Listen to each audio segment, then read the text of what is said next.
안녕하십니까. 민생민주 국민전선의 대표를 맡고 있는 최대집이라고 합니다. 오늘은 지난 6월 11일 있었던 국민의힘 전당대회 당대표 선출 그 결과에 대해서 그 의미에 대해서 말씀을 드리도록 하겠습니다. 저는 이번에 이준석 후보가 당대표로 선출이 되고 이제 새로운 어떤 당대표 체제가 등장을 하고 당이 어느 정도 정비가 됐는데 여기에 어떤 근본적이고 심각한 문제가 있다. 그래서 이준석 대표 체제 등장의 문제점과 의미, 또 우리 전통적인 보수층, 전통적인 자유애국운동을 하는 운동가적인 입장에서 향후 어떻게 정치사회적 운동 방향을 우리가 잡아야 될 것인가, 그런 문제에 대해서 제 페이스북을 통해서 약간 장문의 글을 발표를 했습니다. 그 글을 동영상을 통해서 읽어드리면서 약간의 보충 설명이 필요한 부분은 보충 설명을 드리도록 하겠습니다. 이준석 당대표 체제 등장과 국민의힘의 분당운동. 이준석 후보가 지난 6월 11일 제1야당인 국민의힘 당대표로 선출되었다. 이준석 대표는 당원 투표에서는 나경원 전 의원에 이어 근소한 차이로 2위를 했지만 일반 국민 여론조사에서 압도적으로 앞서 최종적으로 당대표로 선출된 것이다. 실제로 70%는 이제 당원들, 선거에 대한 32만 명 중에서 거의 한 50% 가깝게 투표가 실제 이루어졌고, 당원 선거에서는 나경원 후보가 40% 전후에서 1위를 했고, 약 3% 차이로 37% 정도를 이준석 후보가 얻었습니다. 그리고 이제 30%를 반영하기로 했던 일반 국민 여론조사에서 이준석 후보 58% 정도의 어떤 그 지지를 얻음으로써 이것을 이제 7대3으로 합산하게 되면 결국은 이준석 후보가 당대표로 선출이 된 것이죠. 저는 이제 이 문제가 공식적인 국민의 힘의 공식적 전당대회를 통해서 당원들의 투표, 또 일반 국민들의 어떤 여러 가지 지지도, 의사를 상당히 반영하기로 당이 그렇게 선거룰을 정했기 때문에 그 룰에 의해서 공식적인 선거 과정을 통해서 이준석 당대표 체제를 탄생시켰다. 이것이 공식적인 말 그대로 이제 의미가 있는 것이고, 여기에 이제 심각한 문제점이 있다는 점을 말씀을 드리고 싶습니다. 경선 전에 이미 격변진화라는 짧은 글을 통해서 예고했듯 이제 이준석 대표 선출로 제1야당인 국민의힘은 전통적 보수정당으로서 정체성을 스스로 버렸다고 평가할 수 있다. 보수정당 정치의 격변의 시기가 현실화한 것이다. 국민의힘은 과거 1960년대를 시점으로 기산하더라도 3, 4공화국의 민주공화당, 5공화국의 민주정의당, 6공화국의 민주자유당, 신한국당, 한나라당, 새누리당, 자유한국당, 미래통합당으로 이어지는 영남을 핵심 지지 기반으로 하는 우리 보수파 정당의 60년 개보사에서 이제 당원들의 선거를 통해 스스로 이탈을 공시했다고 볼 수 있다. 다시 한번 설명을 드리지만은 공식적인 전당대회에서 당원들 15만 명에 이르는 당원들의 그분들이 이제 선거인단이 된 것이죠. 선거를 통해서, 투표를 통해서 이준석 후보의 핵심적 주장 중 하나가 구체적인 어떤 정책 내용은 사실 없었습니다. 이번 당대표 선출 과정을 보면 박근혜 대통령 탄핵, 2017년 대통령 탄핵 사태가 정당했다고 심지어 대구에 가서 그런 어떤 공식적 입장을 표명했던 이준석 후보를 37% 당원이 지지함으로써 결과적으로 당대표로 선출을 했고 새로운 대표 체제를 만들어냈다. 이 점이 결국은 제가 그래서도 방금 말씀드렸듯이 1960년도를 우리가 시점으로 하더라도 그 60년 정도에 이르는 전통적인 보수 우리가 우파 정당으로 간주되는 그 정당사에서, 보수 정치 정당사에서 공식적 이탈을 했다고 그렇게 이제 평가를 내리는 것입니다. 이와 같은 판단의 근거는 국민의힘이 당대표를 선출하는 공식적인 과정을 통해서 2017년 대통령 탄핵을 정당하다고 확신하고 공표한 이준석 후보를 당대표로 선출했다는 것이 핵심이다. 그 과정에서 김무성계, 유승민계, 하태원 의원의 배후 지원과 사실상 정치 집단화되어 있는 조선일보와 중앙일보의 노골적 지원이 있었다. 이번 이준석 당대표 선출을 통해서 그 후 윤석열 전 총장의 대선 후보 영입을 통해 탄핵 문제를 완전히 무덤 속에 묻고 없었던 일로 하고 싶은 간절한 바람을 지닌 세력들이 당대표 선거에 깊게 개입한 것이다. 이번 당대표 선거는 단순히 한 가지 요인만으로 사실 결과를 설명할 수는 없습니다. 대부분의 사회적 현상이 그렇듯 김무성계, 유승민계 의원들이 당내에서 적극적으로 이준석 후보를 지지하고 지원하는 운동을 펼쳤고, 당 밖에서는 이 보수층, 우리 보수적인 국민들에게 막강한 영향력을 행사하고 있는 조선일보, 중앙일보, 그리고 거기에 동아일보까지 조중동이라는 보수 우파 계열의 그런 신문들에서 아주 조직적으로 이준석 후보 띄우기를 했다는 것입니다. 그 결과가 결국 일반 국민 여론조사에서 압도적인 어떤 그런 결과를 나타내게 만든 것이죠. 따라서 그런 어떤 요인이 가장 중요한 요인 중에 하나가 되었고, 당대표 선출에 있어서 또 하나는 이준석 후보 개인이라는 비교적 30대 후반의 젊은 연령, 또 최근에 페미니즘 진영하고의 어떤 그런 논전, 그런 몇몇 가지 흥행 요소들이 결합을 하면서 결국 이준석 당대표 체제가 만들어졌는데, 제가 생각하는 가장 중요한 요인은 2017년 대통령 탄핵 사태를 완전히 없었던 일로 하고 묻어버리는 그런 어떤 세력들에 의해서 이번 당대표 선출이 주도가 되고 결과적으로 성공을 했다는 것이죠. 그래서 2016년 말과 2017년 초에 집권 여당이었던 새누리당의 말 그대로 현직 대통령인 박근혜 대통령을 완전히 거짓과 사기, 기만, 선동에 의해서 탄핵시켜버린, 정말 있을 수 없는 일을 벌였고, 또 그런 일들의 결과로 결국 나타났던 이것을 주도했던 사람들이, 당내에서 주도했던 사람들이 결국 당을 공식적으로 장악하게 됐다. 그런 의미가 있는 것입니다. 2017년 박근혜 대통령 탄핵 사태는 철저하게 거짓과 기만, 사기에 관한 것이었다. 언론, 검찰과 특검, 국회, 헌법재판소 등 국가의 핵심 기구들이 본연의 책무를 저버리고 경쟁하듯 대국민 사기극에 동참해서 국민을 속이고 때때로 스스로 기만당하면서 현직 대통령을 중범죄자로 만들고 가두어 버렸다. 이는 이미 셀 수 없이 주장한 것처럼 제가 주장을 한 것입니다. 말 그대로 국가 붕괴 사태였다.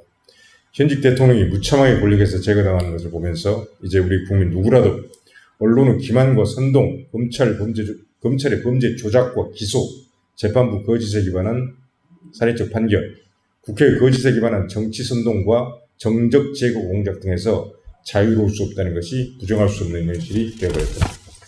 이런 나라에서 국민들이 정상적으로 일상을 영위한다는 것은 원리적으로 불가능하다.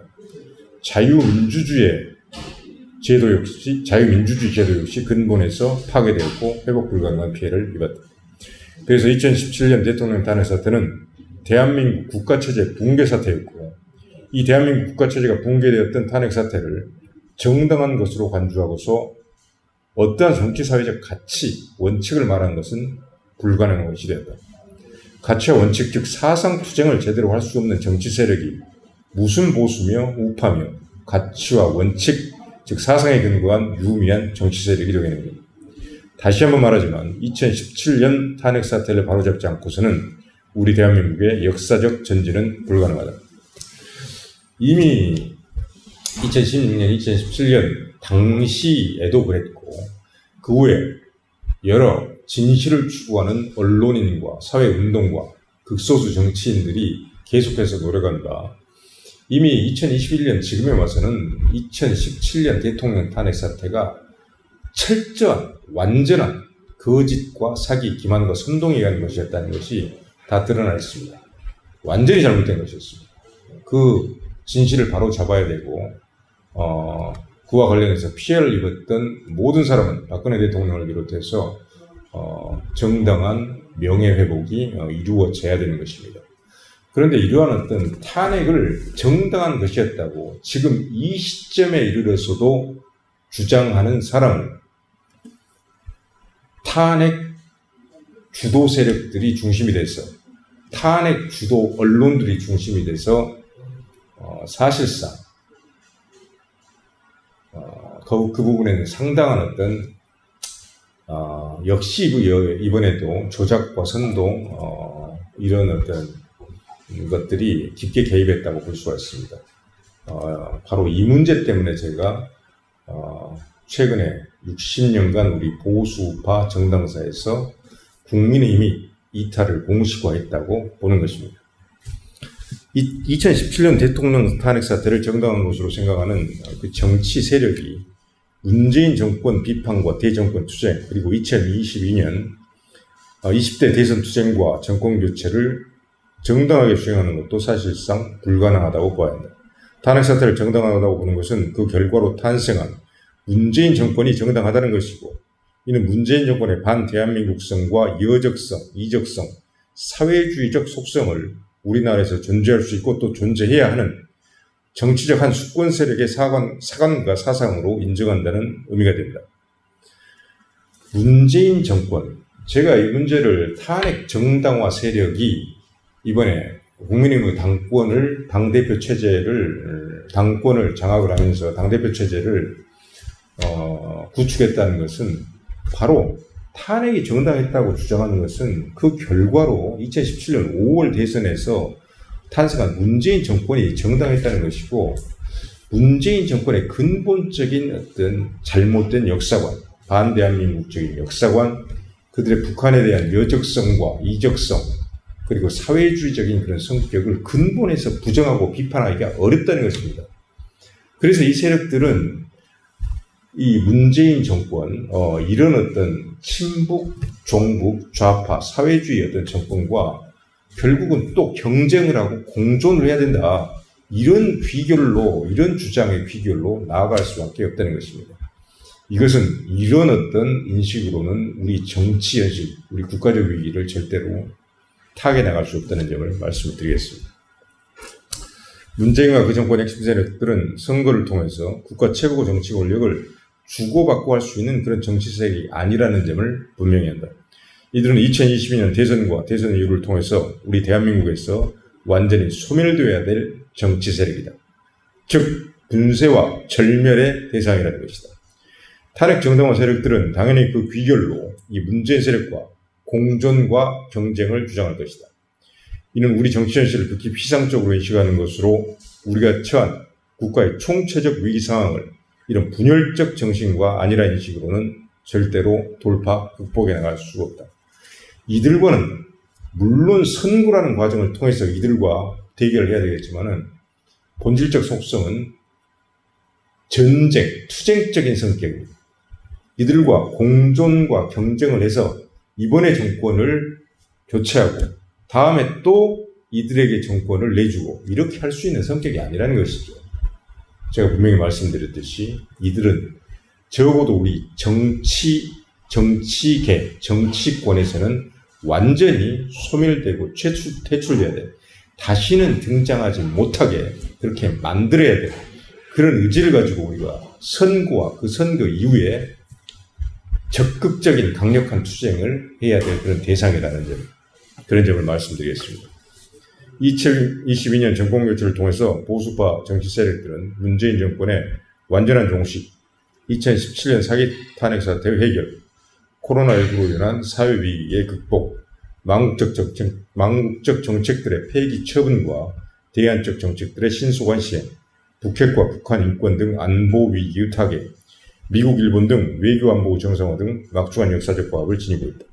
탄핵 정당화 세력들은 문재인 정권과의 사활적 투쟁을 통해서 대선이라는 선거 전쟁에서 승리할 수 없고 또 정권개혁을 만에 하나 이들이 중심이 돼서 한다고 하더라도 과거 치명적 과오들을 개혁하고 민생을 향상시키고 그리고 자유민주주의 효과 완성을 위한 일들을 수행할 사상적 실무적 역량의 결여로 하나만한 정권교체로 귀결될 것이다. 국민들이 찢어서 해주는 꼴을 또 당할 수는 없다. 바로 이러한 문제 때문에 저희가 탄핵 정당화 세력들이 국민의힘을 주도하는 이런 상황을 더 이상 우리가 용납해서는 안 된다고 말씀을 드리는 것입니다. 이제 60년이 넘는 오랜 시간 동안 정통 보수우파 정당의 계보를 계승하고 있다고 생각하고 국민의힘을 지지해온 전통적 보수층은 국민의힘에 대한 지지를 거둘 때가 되었다. 보수정당 정치의 격변은 이제 보수파 성향의 전통적 국민의힘 지지층의 결단에 의해서 주도되어야 한다. 이번 이준석 당대표 체제를 통해서 보수정당으로 간주할 수 있는 유력정당은 우리 정치 현실에서 사라졌다. 지금은 이제 국민의힘, 집권여당인 더불어민주당, 그리고 이제 정의당과 국민의당이 아주 소수의 의석을 차지하고 있습니다만은 사실상 보수정당이 우리 정치 현실에서 사라진 것입니다. 사라졌다고 우리가 공식화할 수 있는 것입니다. 그래서 새로운 보수정당을 창출해내야 하고 그러기 위해서는 가장 먼저 보수를 앞으로도 간혹 참칭한 무이념적 기회주의 정당인 국민의힘을 깨부숴야 한다. 국민의힘 분당운동을 본격적으로 전국적으로 밀어붙여야 한다는 뜻이다. 이 운동의 주류이자 주체는 전통적 보수층이 될 것이지만 그 운동을 촉발시키고 하나 큰 흐름으로 처음에 만들어낸 일은 결사적인 소수운동가들이 할 수밖에 없다. 무엇보다 지금은 소수 지사들에 의한 이런 지사적 운동 방식이 요구되는 시점이다. 2021년 6월 12일 민생민주국민연선 대표 최대집. 결국은 제가 말씀드렸듯이 이제 우리 정치 현실에서 보수 정당이 공식적으로 사라졌습니다. 새로운 보수파 가치와 원칙을 국민에게 정확히 제시하고 정책적 대안들, 문제 해결형의 정책적 대안들을 제시할 그런 새로운 보수파 정치 세력과 정당이 출현을 해야 합니다. 그러기 위해서 그것을 만들어내는 제일 먼저 그것을 돌파하고 촉발시키는 일들은 소수 운동가 집단이 해낼 수밖에 없습니다. 바로 그것을 제가 대표로 있는 민생민주국민전선이 주도적으로 앞장설 것이고 뜻을 함께하는 모든 제4회단체, 제 정당들 그리고 국민들과 함께할 것이라는 점을 분명히 말씀을 드리겠습니다. 오늘 말씀은 이만 마치도록 하겠습니다. 감사합니다.